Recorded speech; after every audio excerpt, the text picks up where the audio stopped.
So law of sum of power से related ही हमारे पास दो प्रॉब्लम्स हैं, यानी law of sum of powers of exponents जो है वो बेसिकली क्या कहता है, अगर आपके पास पावर सेम हो, जैसे x की पावर m हो और इसी तरह से मल्टीप्लाई हो रही हो x की पावर n, तो अगर बेसिस सेम हो तो पावर्स जो है वेरिएबल्स की क्या हो जाएंगी, ऐड हो जाएंगी, m प्लस n के बराबर वो हो जाएगी। अब इस लॉ के तहत हम यहाँ पे स्टडी करेंगे। अब यहाँ पे देखें 6 और 2, बिकॉज अगर आप देखें तो थ्रू और 6 हमारे पास जस्ट वन टाइम है, 2 भी हमारे पास वन टाइम है, तो ये तो हो जाएगा 6 मल्टीप्लाई बाय 2, हम इसको लिख देंगे। उसके बाद x को स्टडी करें अगर आप, तो x के यहाँ पे x2 है, फिर यहाँ पे x जो है मल्टीप्लाई बाय -2 है, यानी x इकट्ठा कर लें, फिर x जो है हमारे पास यहाँ पे 3 है।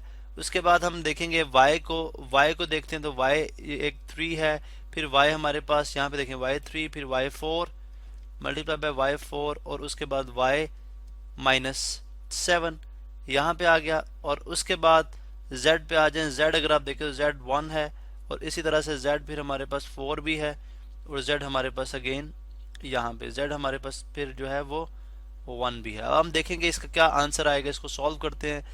6 इंटू 2, आप देखें इसकी तो जो डिफरेंट नंबर्स हैं ये मल्टीप्लाई हो जाएंगे, 6 2 12, ये नॉर्मल जो मल्टीप्लिकेशन होती है।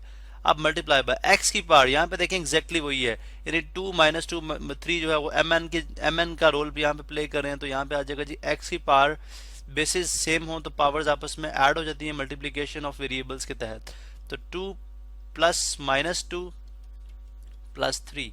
इसी तरह से हम पहले चूंकि हम कहते हैं ऐड होती है इसलिए हम एडिशन फॉर्म में लिखेंगे, y की भी इस तरह लिख लेंगे, y की पावर 3 प्लस 4 प्लस -7, और इसी तरह से z की अगर आप देखें z की 1 प्लस 4 और प्लस 1।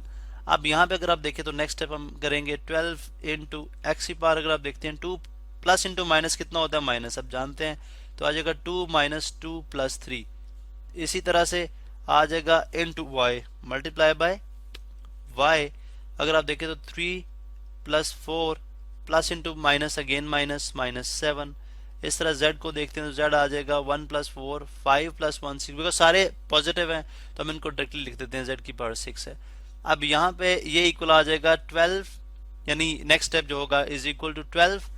नेक्स्ट स्टेप चले हम एक डिफरेंट कलर्स में लिख लेते हैं, डिफरेंट कलर हमारे पास होना चाहिए। 12 x की पावर, यहाँ पे देखें 2 माइनस 2 ये हो जाएगी कैंसिल, 2 - 2 0, और ये जस्ट आ जाएगी प्लस 3। और यहाँ पे y की अगर आप देख लें तो y की है 3 प्लस 4 7 7 - 7 0, और इसी तरह z की पावर जो है वो 6 है। अब आप जानते हैं किसी भी नंबर की पावर, यानी ये हमारे पास एक रफ वर्क में था, ठीक है, जो हमने लॉ की एक जनरल सी स्टेटमेंट लिखी थी। एक और बात कि किसी भी नंबर की जो पावर है 0 वो किसके इक्वल होती है, 1 के इक्वल होती है, ये भी आप जानते हैं, ठीक है। इसका भी हमने प्रूफ भी किया हुआ है, अगर आप इस पर सेपरेट लेक्चर मौजूद है कि किस तरह से है। तो ये हो जाएगा हमारे पास, बिकॉज अगर हम y रेज टू पावर 0 1 है तो 12 ये हो जाएगा 12x³ और y 6, बिकॉज ये हमारे पास इसका फाइनल आंसर होगा। तो आपने देखा जब हमने एक डिफरेंट वेरिएबल्स के जो एक्सपोनेंट से उनको हमने सॉल्व किया तो हमारे पास 12x³ y 6 आ गया। इसी बेसिस के ऊपर हम नेक्स्ट प्रॉब्लम भी सॉल्व करेंगे, वो जी -2। आप -2 से स्टार्ट करते हैं, -2 की बेस, -2 की पावर यहाँ पे 2 है, ठीक है। उसके बाद आप देखिए -2 यहाँ पे 4 है, हमने इसको इकट्ठा कर दिया। इसी तरह से मल्टीप्लाई बाय -2 की पावर यहाँ पे -5 है, हमने इसको भी यहाँ पे लिख दिया।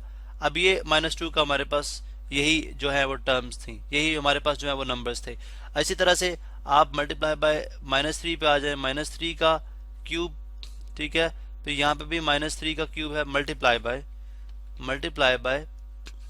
-3 का क्यूब, उसके बाद फिर मल्टीप्लाई बाय -3 की पावर -6 है, ठीक है।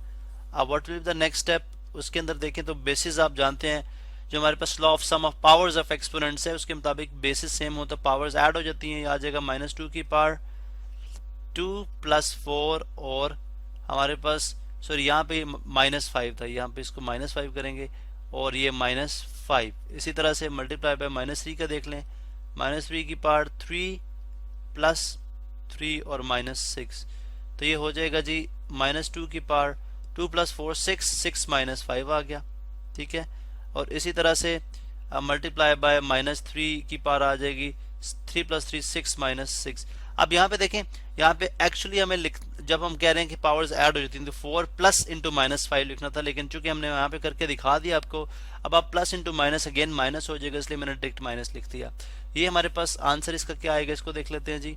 -2 की पावर है, ब्रैकेट यहाँ पे लगा दें, -2 की पावर कितनी आ गई 1, 6 - 5 इज 1, और इंटू -3 की पावर जो है वो 0। किसी भी नंबर की पावर 0 आप जानते हैं 1 के इक्वल होती है, तो -2 की पावर 1 इंटू 1। अब -2 की पावर 1 का मतलब -2 ही है, तो -2 को अगर आप 1 से मल्टीप्लाई करेंगे तो जवाब हमारे पास -2 ही आएगा। अब आप देखें इस सब एक इतना लेंथी क्वेश्चन जब हमने इसको according to laws of exponents हमने इसको सॉल्व किया तो हमारे पास एक बहुत ही स्मॉल सा आंसर आया।